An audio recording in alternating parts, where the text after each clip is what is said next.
Hi everyone, welcome to Janicki's Gems. I'm excited that you're here because if you're here, that means that you are ready to learn amid all this shutdown and this craziness that's going on. So I wanted to provide you some guidance as we start reading Lord of the Flies. Okay, so English 2 class, you guys are reading Lord of the Flies. We are shut down for 10 days. So we got our little packet. The packet looked like this, and it has some instructions, and I'm going to help guide you through that and guide you through the reading process and try to make it kind of like we would be if we were in school.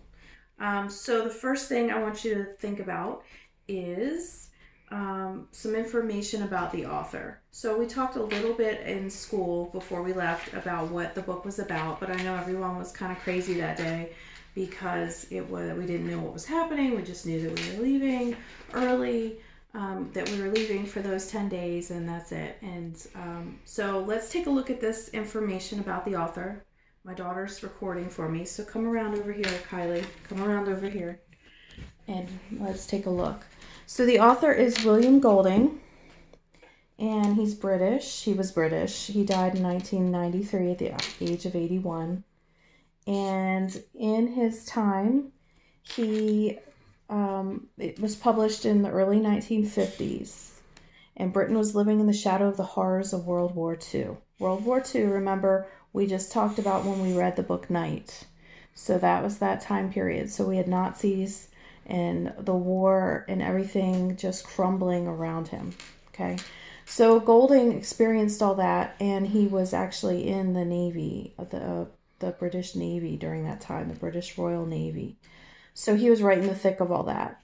So his experience in the war had a profound effect on his view of humanity and the evils which it was capable. He was revolted by the evil things people did to each other in the war. The Nazi concentration camps, the Japanese treatment of their prisoners, the atomic bombing against civilians, even his own actions as a naval officer. He began to see all human nature as savage and unforgiving. Okay, so we're going to see that idea of people being savage and unforgiving and corruption. All of these things come into play in the book, The Lord of the Flies. Now, an important literary term that we need to know is allegory. So The Lord of the Flies is an allegory. So that means that there are two ways which you can read it. There's a symbolic way of reading it. The allegory is a literary device which conveys meaning through symbols, actions, and even characters. So that means that the settings, the characters, and even some of the symbols serve to convey feelings about leadership, order, civilization, control, and culture. So on one way of looking at the story, it's just a story with these characters who have certain names and they go through certain things. But on another level, those characters and the setting and the things that they go through, they symbolize other things that are going on. So leadership, order, civilization, control. So his idea, what you want to be looking at is what deeper comment is Golding making about society and humanity. So we know that he's thinking about evil. Human nature is savage and evil and unforgiving and easily corrupted. So we want to see how that plays out in the novel that he's writing, where it's boys who are not, you think of children being innocent and non-corrupt, right? Well, if they were left to their own devices, would they be? All right, so that's some more background information. In your packet, so let's take a look at the packet. This is what was given to you. This is what everybody received from 9 through 12. Before reading, you're supposed to create a plan for reading and preview the book, and then record the information for these 2 bullets in your journal. So before you left, I gave you your day book. You can go back around the other side. Before you left, I gave you your day book before you left. That way you would have a place to record all this information. So I want you to use your day book as you're doing your daily journal to keep your notes from the reading and all that. If you don't have your day book because you weren't there or you just lost it, then go ahead and use regular notebook paper and just keep a record of the information. Okay, so the book is broken down into 12 chapters. So we're going to read a chapter a day. So 1 chapter a day will get us through 10 chapters. I'm not sure if we'll be back after 10 days. I really have a feeling that we may be out longer. So we'll just have to take it and take it for what it is and just see where we are. But I'm planning on getting us through 10 chapters, 10 days. All right, so the first thing you're supposed to do is look at the book and look at the title and look at the front and the back cover and make some predictions. You're going to write those predictions in your day book. So I'm going to go ahead and tell you now, if you're watching this at home, go ahead and pause the video and write these things down in your day book now.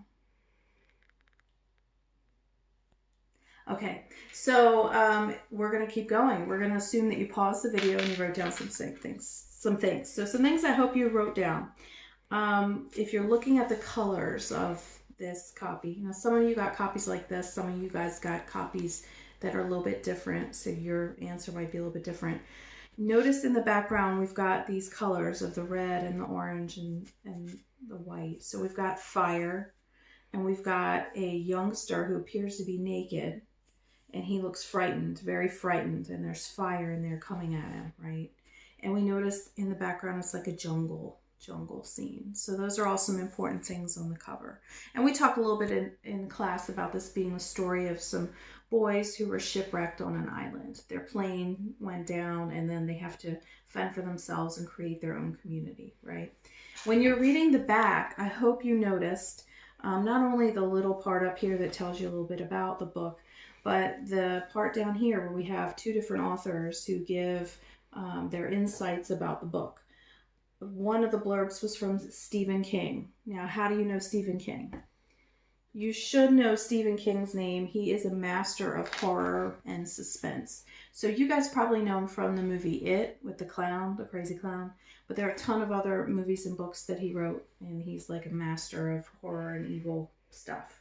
So that kind of gives us a clue that it might be horrific, the things that happen in the book. The other person I was hoping you noticed was Suzanne Collins. And she is the author of The Hunger Games. And The Hunger Games was a dystopian fiction, and it's young adult literature. So that kind of gives us another clue about dystopia. Is this stuff that could really happen? Is this going to show us like the dark side of humanity? And also the age group. It's going to be youngsters. Okay. So next, if we were in class, something we would have done next is we would have looked at this idea of survival. So, come on over, Kylie. Let's take a look at this. This handout we would have done in class about survival. So you would have been put in a group and you would have been talking about leadership. So I think what I'm going to do is I'm going to put these questions in Instagram. I'm creating an Instagram for our class. It's Janicki's Gems on Insta. And I'm going to put these in there and let you guys have a chance to comment on them. So first would be, if you were on this trip and your plane crashes and you're on a deserted island, all the adults are dead. You're now the oldest children in a group of 30. It's up to you to lead the children and make decisions about their safety and survival. So how do you choose a leader? What do you do first? What is your main focus? Where do you set up camp? How do you build shelters? How do you make decisions? Okay, so I'm going to put this, each little section, each segment, I'm going to put that on Insta so you have a chance to talk about it if you want to. It's totally optional. All right.